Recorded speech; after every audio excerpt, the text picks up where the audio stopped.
আমেরিকার national institute of হেলথের national institute on ageing দীর্ঘদিন ফাস্টিং বা রোজার উপর গবেষণা করে জানায়, একজন মানুষ যদি মাঝে মাঝে ফাস্টিং করে, নিজেকে সকল ধরনের খাবার এবং পানীয় থেকে বিরত রাখে, তবে তিনি ব্রেনকে বুড়িয়ে যাওয়া থেকে রক্ষা করতে পারবেন।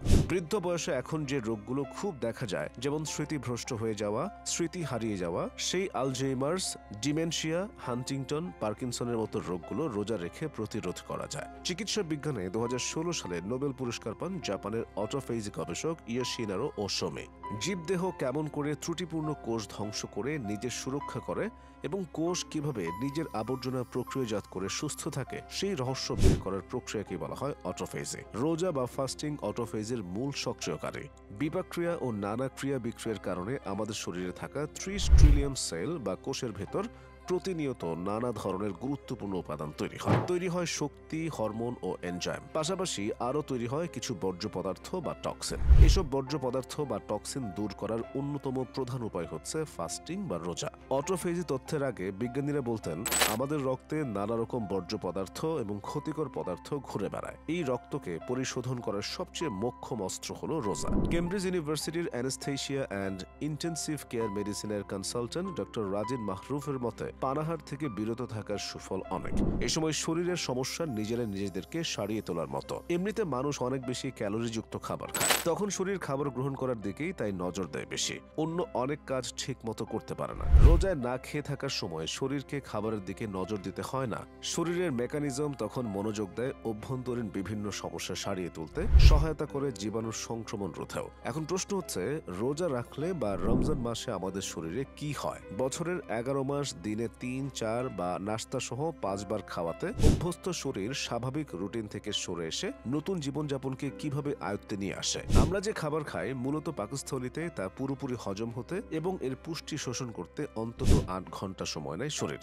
এজন্য শেষ রাতে সেহরি খাওয়ার 8 ঘন্টা পর্যন্ত মানুষের শরীরে সেই অর্থে রোজার বা না খেয়ে থাকার প্রভাব পড়ে না। যখন এই খাদ্য পুরোপুরি হজম হয়ে যায়, তখন যকৃৎ এবং মাংসপেশিতে যে গ্লুকোজ সঞ্চিত থাকে তা থেকে আমাদের শরীর শক্তি নেওয়ার চেষ্টা করে। শরীর যখন এই চর্বি খরচ করতে শুরু করে, তা আমাদের ওজন কমাতে সাহায্য করে। সেই সাথে কমে যায় কোলেস্টেরলের মাত্রা, কমে ডায়াবেটিসের ঝুঁকিও। আবার রক্তে সুগার বা শর্করার মাত্রা কমে যাওয়ায় শরীর কিছুটা দুর্বল হয়ে আসতে পারে ঝিমুনির ভাব। এছাড়া কারো কারো ক্ষেত্রে মাথা ব্যথা, মাথা ঘোরা, বমি বমি ভাব বা নিঃশ্বাসে দুর্গন্ধ হতে পারে। এই সময়টাতেই আসলে শরীরে সবচেয়ে বেশি ক্ষুধা লাগে। সময় গড়ার সাথে সাথে এই ক্ষুধা আরো বাড়ে। মুরব্বীরা বলেন, রোজার কষ্ট 3 দিন, 3টা দিন পার করে ফেলতে পারলে সব সমস্যা কমে যায়। রমজানের প্রথম কয়েকদিন শরীর যখন রোজায় অভ্যস্ত হতে থাকে, তখন শরীরের চর্বি গলে রক্তের শর্করায় পরিণত হয়। কিন্তু সারাদিনে যেহেতু কিছুই খাওয়া যায় না, ঘাটতি পূরণে ইফতারে অবশ্যই প্রচুর পানি পান করতে হবে, নইলে মারাত্মক পানি শূন্যতায় আক্রান্ত হওয়ার সম্ভাবনা থাকে। বিশেষ করে দিনের বেলায় শরীরে প্রচুর ঘাম হয়। আবার ইফতার ও সেহরিতে যথেষ্ট শক্তিদায়ক খাবার যেমন কার্বোহাইড্রেট বা শর্করা এবং ফ্যাট বা চর্বি থাকতে হবে। পুরো রমজানেই ভারসাম্যপূর্ণ খাবার টেবিলে থাকা চাই, যেখানে সব ধরনের পুষ্টি, প্রোটিন বা আমিষ, লবণ এবং পানি থাকবে।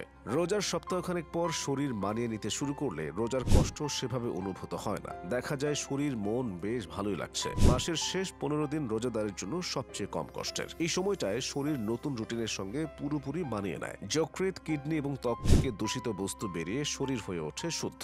অঙ্গ প্রত্যঙ্গ ফিরে পায় পূর্ণ কর্মক্ষমতা। স্মৃতিশক্তি উন্নত হয়, বৃদ্ধি পায় মনোযোগের ক্ষমতা। শরীরে অনেক শক্তিও পাওয়া যায়। দিনের বেলায় পানাহার বন্ধ থাকায় ওজনও কমে। অবশ্য এই ভালো জিনিসগুলোর সুবিধা পেতে হলে আপনি কি খাচ্ছেন, কতটুকু খাচ্ছেন সেটিও গুরুত্ববহ। খাবারে থাকতে হবে সব ধরনের পুষ্টি, প্রোটিন বা আমিষ, লবণ এবং পানি।